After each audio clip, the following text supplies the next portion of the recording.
And we'll start on Sunday Night Football between the San Francisco 49ers and the Atlanta Falcons. I had a lot of takeaways from this game. I know a lot of people felt that the overall vibe from this game was boring. They maybe necessarily didn't enjoy it because you had a lot of running, you had a lot of trenches, battles that were taking place.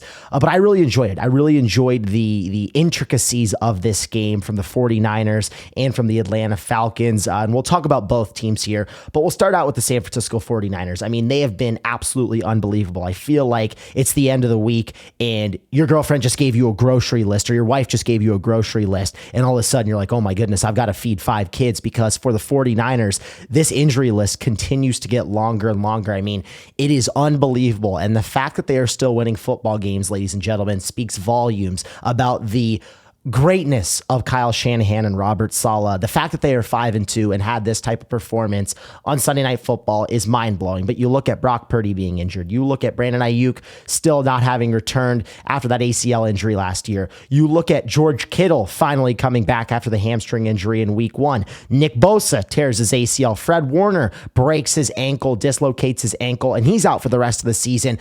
Ricky Pearsall is out. Juwan Jennings. I mean, ladies and gentlemen, the list never ends. You get to the grocery store, you get to Ralph's, you get to Vons, wherever you shop, and all of a sudden your wife texts you 3 more things. That's what it's been like every single week for the San Francisco 49ers, but they continue to battle. They continue to get the job done. And the fact that they are 5-2 is quite frankly unbelievable, and it is so impressive. I would say, to me, they've been the most impressive team in the NFL through 7 weeks. I've been absolutely blown away. This defense continues to show up. You have a guy like Tatum Bethune, who was so critical for this Niners team, stepping up in the big moments, trying to fill the void that is Fred Warner, obviously one of the best linebackers in the game.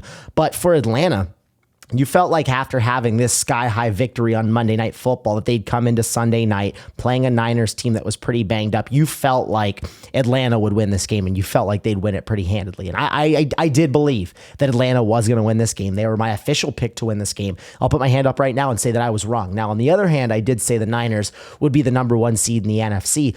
That is looking pretty good right now, but for Atlanta, I mean, you dropped the ball again. You dropped the ball, and that has been the story with this team. It's been the ups and downs. It's been the roller coaster ride. It's been the inconsistencies that we've seen from Atlanta all year long that has really made me take a step back and say, okay, I like what they're building. I like the young talent. I love Bijan, maybe the best running back in football. Penix, he has some throws that wow you and like make you think, okay, this guy's going to be a top 10 quarterback one day. But he also has throws where you're like, geez, still really early on. You want to give him the benefit of the doubt. A lot of people forget that he's only played 9 games in the NFL, folks. Let's take a step back and still remember that. But he's got some throws that absolutely blow your mind, and he's got some mind-boggling ones on the other hand. But you've got Kyle Pitts, who looks unbelievable. Drake London makes this ridiculous one-handed snag, reaches it out in the same motion, gets the first down.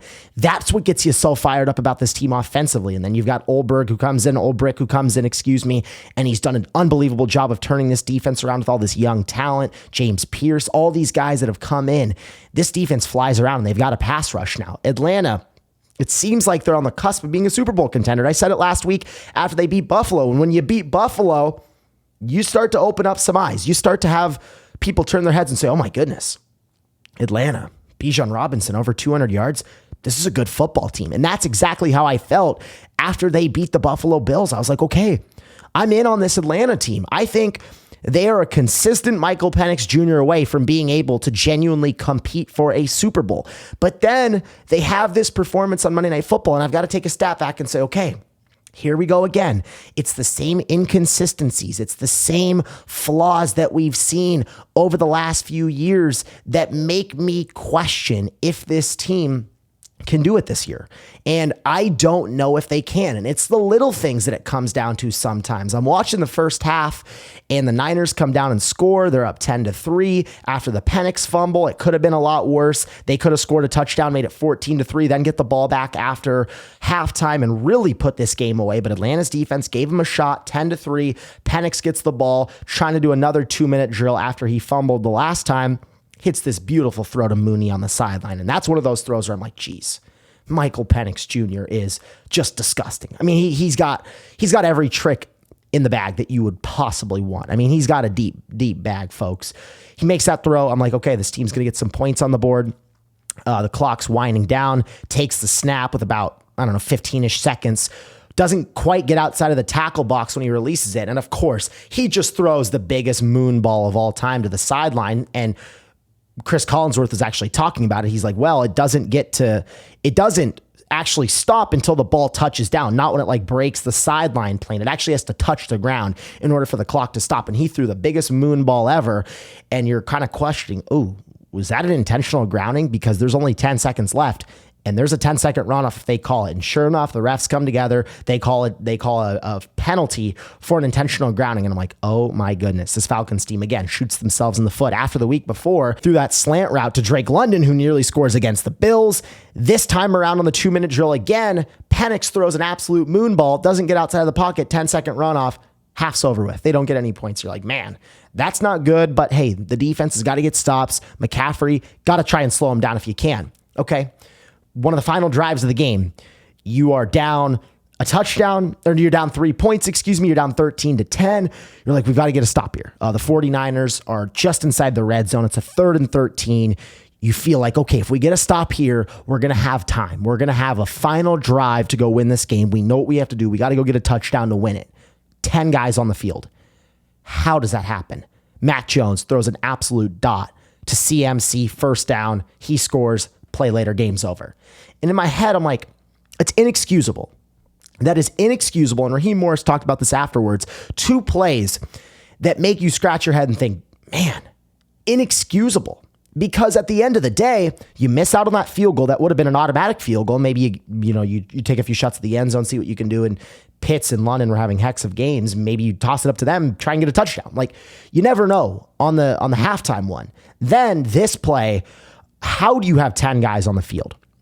And in specific, you're not guarding Christian McCaffrey. Folks, Christian McCaffrey could do no wrong last night. 24 carries, 129 yards, 2 touchdowns, 7 receptions for 72 yards.